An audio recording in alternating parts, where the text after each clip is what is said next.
due to reasons. Okay.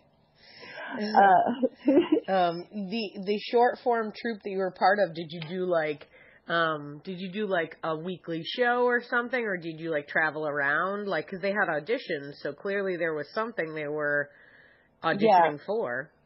Yeah, they did, every other week at SteelStacks, they had like a steady show, and then also, did a lot of private gigs. There were a lot of private gigs, like places like, retirement center, like a bunch of different kinds of things. Like, it's interesting. Yeah, I mean, I've taught corporate workshops at like, startups and all that kind of stuff.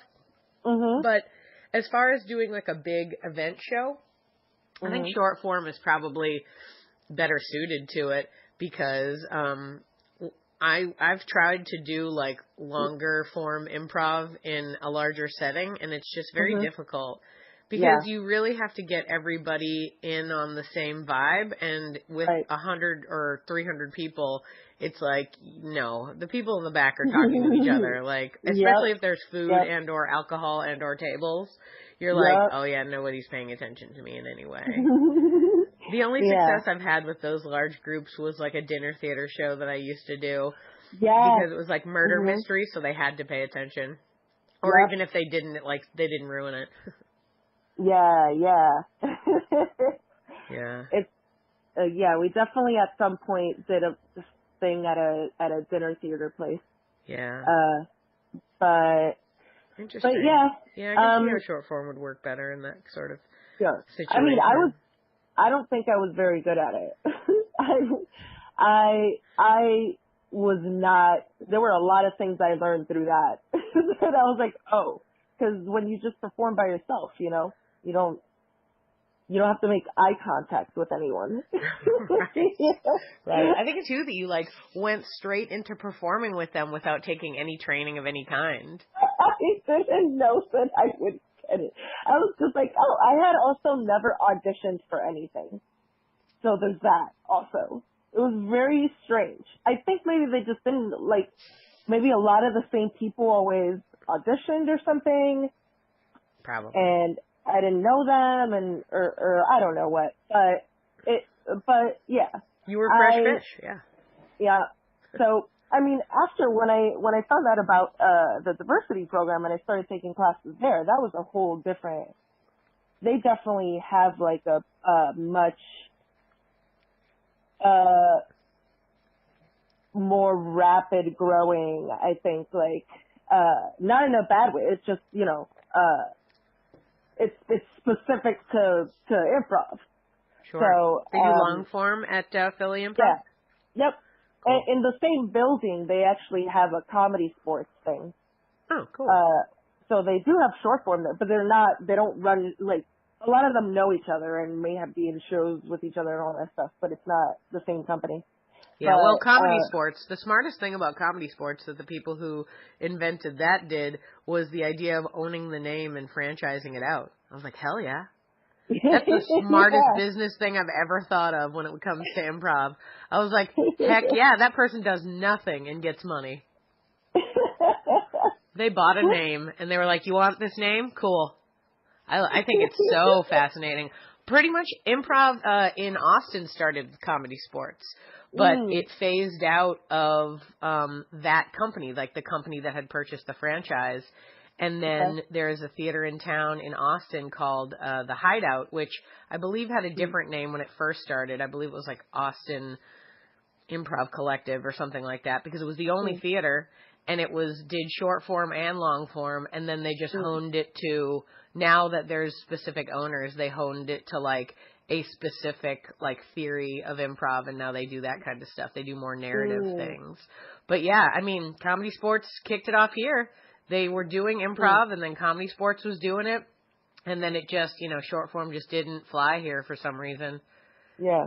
Yeah, I don't know. It's interesting how that is, because I teach improv, right? So one thing that's occurred to me that I have to, tell my students, because I think it's important for them to acknowledge the experience of the audience, which is to say, that in a standard improv show that doesn't have like a framework, like, you know, the Armando form where somebody tells a story and then people do improv based on the story, the audience can connect to the scenes in a deeper way because they know what the story is that you're building the stuff off of.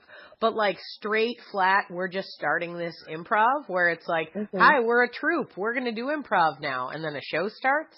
Like, it's more, I tell my students, it's more fun for the performers than it is for the audience. Yeah. And they're like, really? And I said, yeah, so you have to let them in on your experience of it.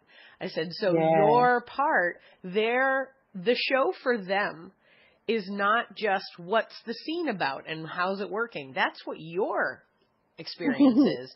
What their experience is look at those 6 people figuring shit out in front of me. And they watch the people on stage and they watch the people off stage and they see how you look at each other and they see who's paying attention and they see who's smiling and having a good time and who's like, you know, got like a little like angry face in the corner because they don't know what to do. Like they're watching you do the thing.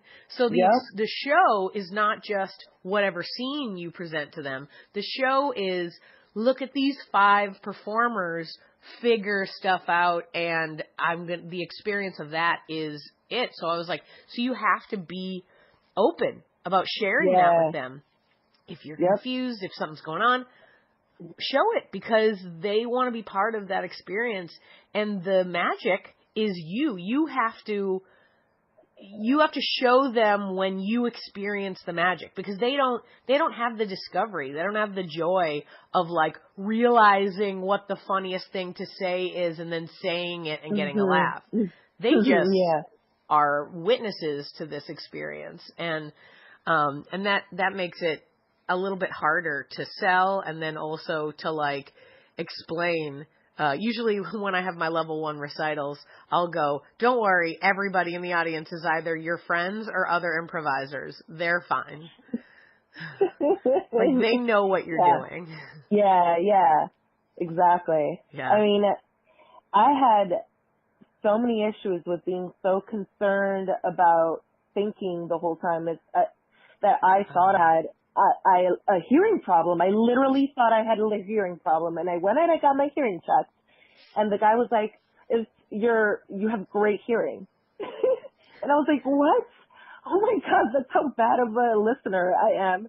That I literally thought I couldn't hear like correctly because I was missing so many things. Like I wouldn't know people's names. I wouldn't know like, who they were, like, in relationship to me. I remember doing entire scenes with, like, someone who was supposed to be my mother, and I had no idea the whole time. Oh, sure. Like, how do you, what? So, like, people laugh, like, that's the kind of situation where, like, people are laughing. I think they're laughing at something else, but it turns out they're laughing at me not knowing what I'm doing. Or like doing something when it's supposed to be something else or whatever. Like, I don't know. Yeah. The mishaps I think are kind of, are sort of akin to like clowning. Like, because clowning is look at the buffoonery that is me. And when you're not sure what's going on, you're sort of inadvertently, being the buffoon in the scenario. But as long as we're cool with the people that are in our troupe with each other, then it's like, yeah, I'll be the buffoon. Sure. No problem. I'm comfortable with you. You're not going to hurt me or do anything crazy.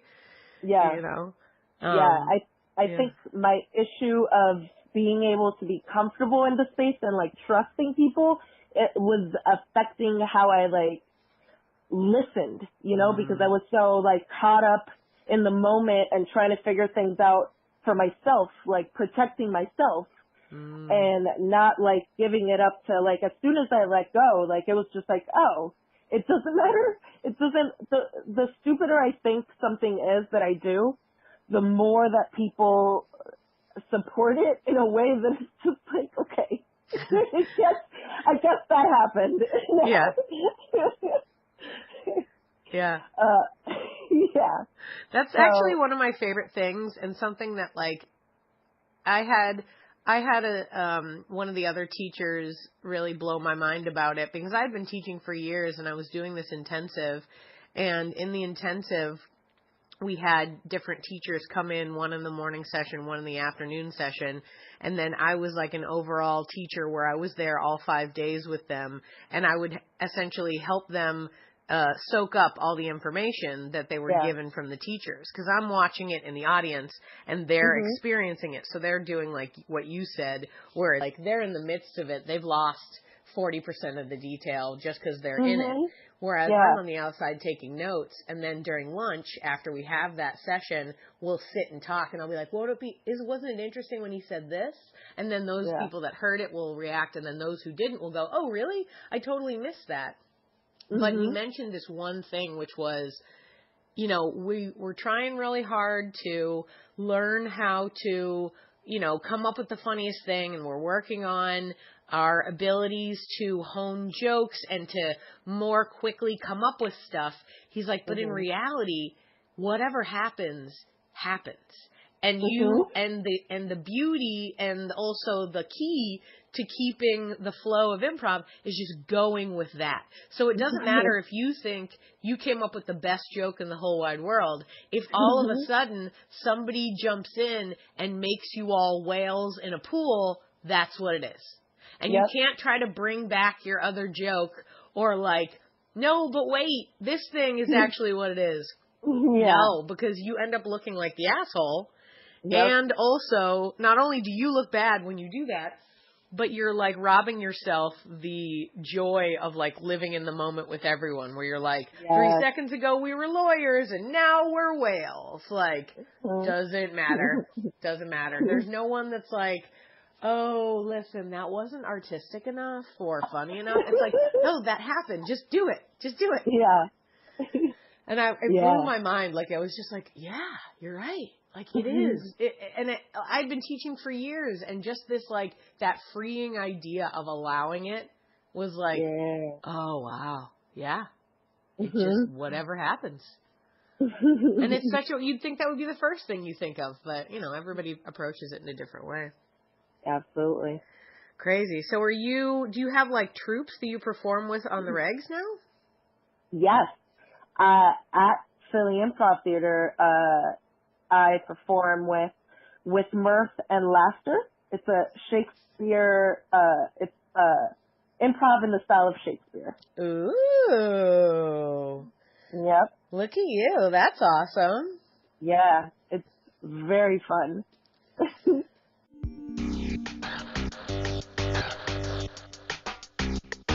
Thanks for listening to Yes But Why podcast.